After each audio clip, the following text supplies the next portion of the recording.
Go, Why were you laughing so much? because this is an exciting show. I I'm very agree. But what made you laugh today? okay. So what made me laugh is that today we really went live. What's it called? Spontaneously. Like, this light is messed up. Why? It's better than the other one, than mine. Look at me. I'm so dark. I should put on the light here. I edit in the dark. So Ah, that's why I don't have this on. ah, But for you guys, it's same thing. I'm the same dark. yeah, I don't like this light. I take it off. yeah. Okay, guys, welcome to the Ari and Isaac Daily Live Show. We are live, Baruch Hashem, 10 o'clock Pacific Standard Time, 1 p.m. Eastern Standard Time. Rabbi Sai, the comments is open. Please come in. Let us know how you're liking the show. Let us know if you're not liking the show. Let us know any topic you want us to discuss. Or if you want to hop on, let us know. Oh, go. Personally, if someone doesn't like the show, I'm not interested to hear about it. He should go to his therapist, okay? That's true. That's true. I would love. I actually would like to see what someone has to say, and then maybe we'll make a conversation about it. I don't But mind having a conversation, but if somebody just wants to find the negativity, and you could find negativity in anything in this world on planet Earth, so I'm not interested. I'm negative enough on myself. I don't need help from anybody. Yesterday I was by a wedding. I was editing on the whole. You saw my status? no, no. Somebody filmed me editing in the corner. For the last 3 days, I've been.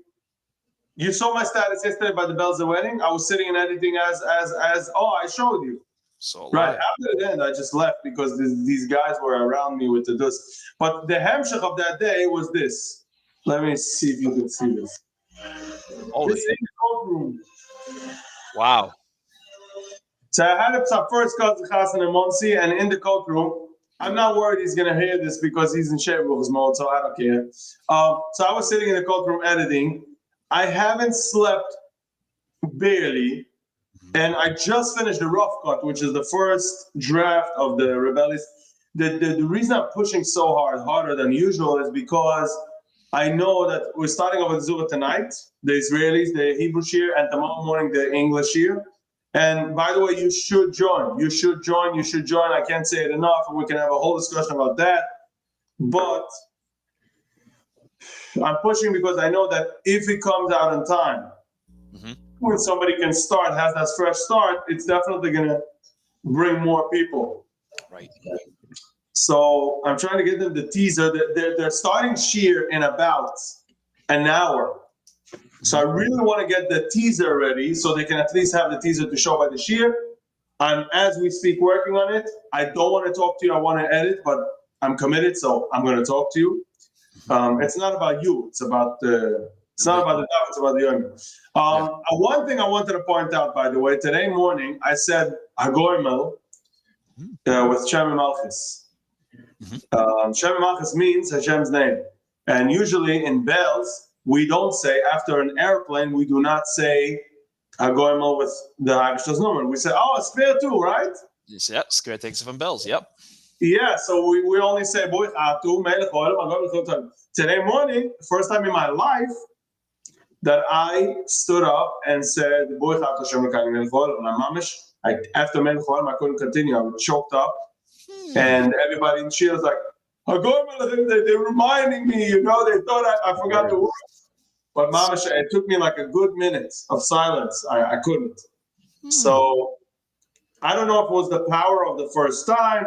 I don't know if it was the power of the realization that, bro, we're so running a life that we don't appreciate, that we don't realize the Nissim and the Fluis. So it was a moment of understanding. I right away wrote to the Gab of my shield that I want to give a Kiddush, a small Kiddush, short Shabbos morning, and I wanted to say the full story for whoever is interested. Yeah, honestly, it's That was my experience today morning. Yeah. pretty, pretty freaky story. Yeah. I think about it. It popped up a few times in my mind thinking about it. Wow, Yeah. wow, wow. So here we are. Yeah, here we are. I happen to be waiting for my car to be picked up. I shipped my car to New York. Why? So I come for a few weeks now. And my option is to rent or you could ship. See, I had no, Oh, I remember we spoke about this. How many weeks you coming for? for now, it looks like 10. What? Yeah, I know. Not easy for me. Not easy for me. It's hard to leave. I hope to be back here there in the weekday. I'll come myself 2 3 days. But Wow, 10 weeks. That's like a life-changing. Why would you be so long? I come. I have a bungalow. I have a bungalow in Monticello, So which I'm. for 10 weeks you do the bungalow? I think so. The bungalow colony is 10 weeks. Like I from don't know. I yeah. don't have a bungalow. I'm still Israeli in that point, and Hmm. I'm glad for it. We do go out here and there weekends, but Yeah. So it's the only time I like Borough Park. There's yeah. parking, it's quiet. Oh, finally, we got a comment. Yitzi Lichtenstein. Maybe could you say the story of your way back? Not yet. Not yet.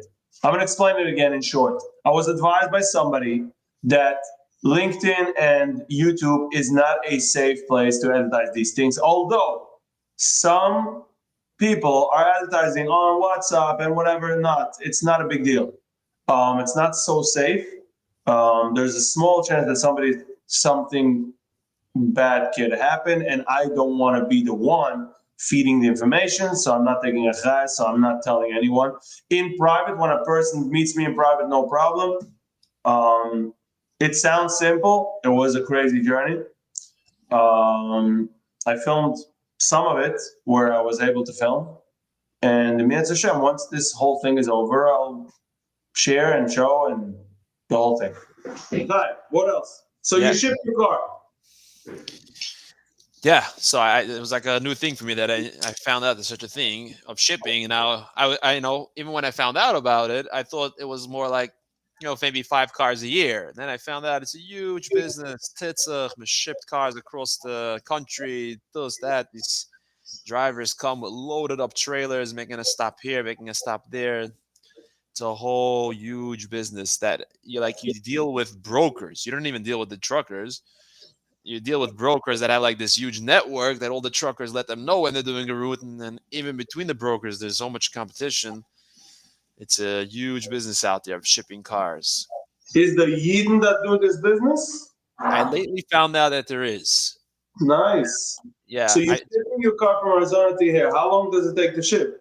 okay, good. So it's that this is the annoying part that it's unknown. So in other words, they tell you like this: tell us the date you want.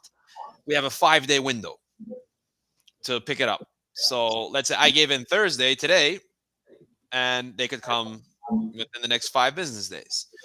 How And because they bundle everyone up in your area or something like that. They fill up yeah, a full truck.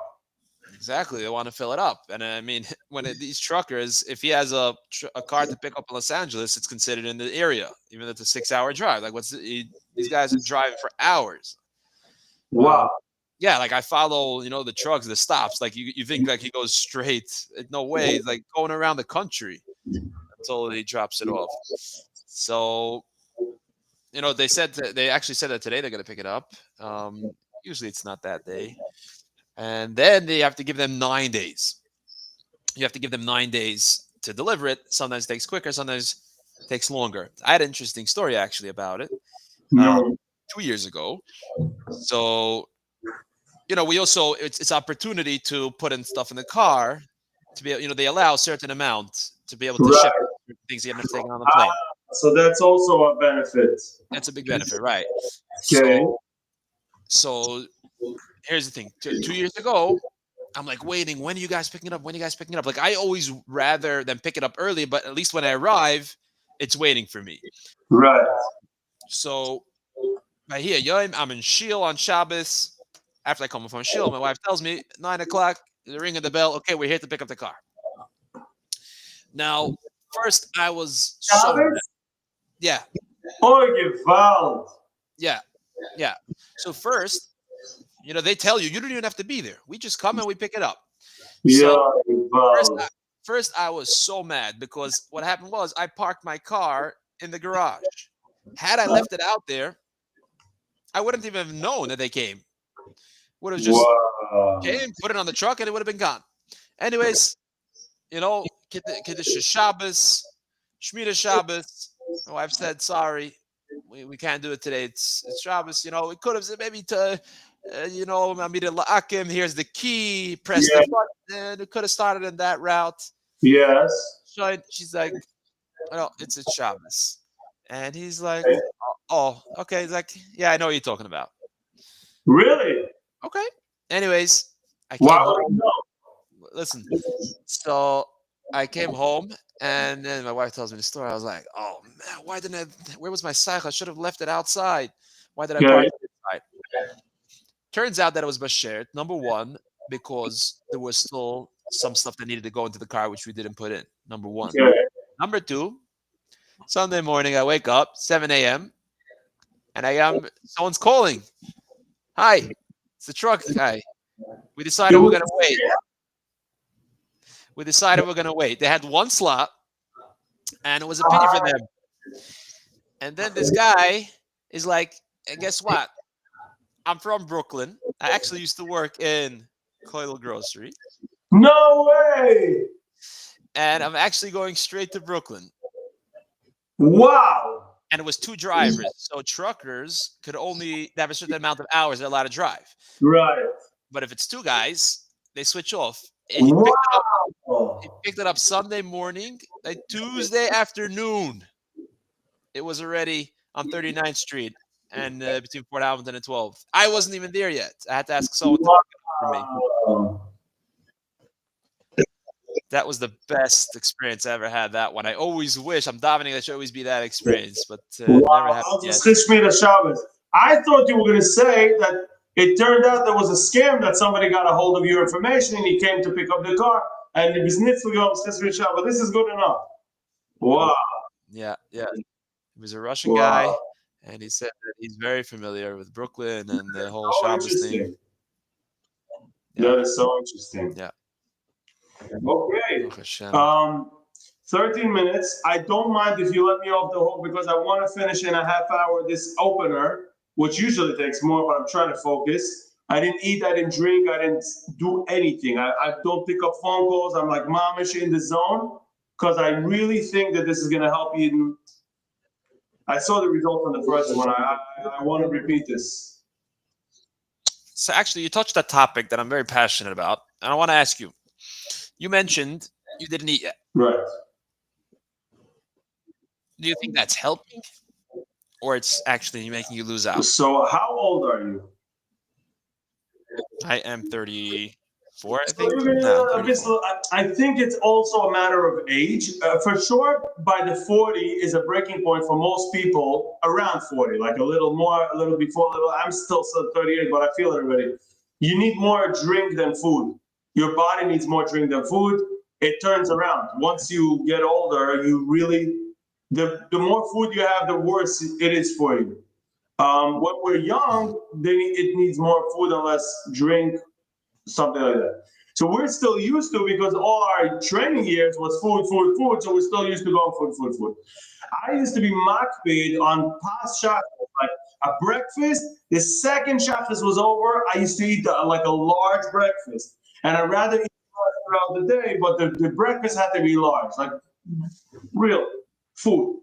And a dessert, the ganze Sache, like a meal. And I used to think that you can't survive without it. I heard a episode from Latest Talks from Jonas Schwartz, which was very much breaking down health, the way of health. I know that he has a lot of misnagdim.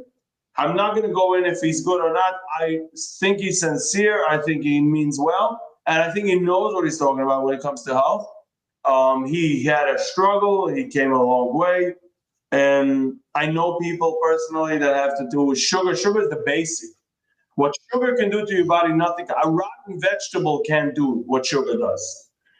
And so the less sugar, the better. I also was by Rebelli Stefanski in the house, and he also mentioned that he doesn't, and he's every day has a 14-hour routine that doesn't stop. And he over 2,000 days now didn't break it. So yeah, so he's mamish doing everything that his body should continue. So he has his daily walk in the morning, 9 a.m. with the Gemura. You're going to see in the episode you saw that. And before 2 p.m., he doesn't eat a thing. Only water and sometimes coffee, but no sugar. Because sugar convinces your body that you're hungry.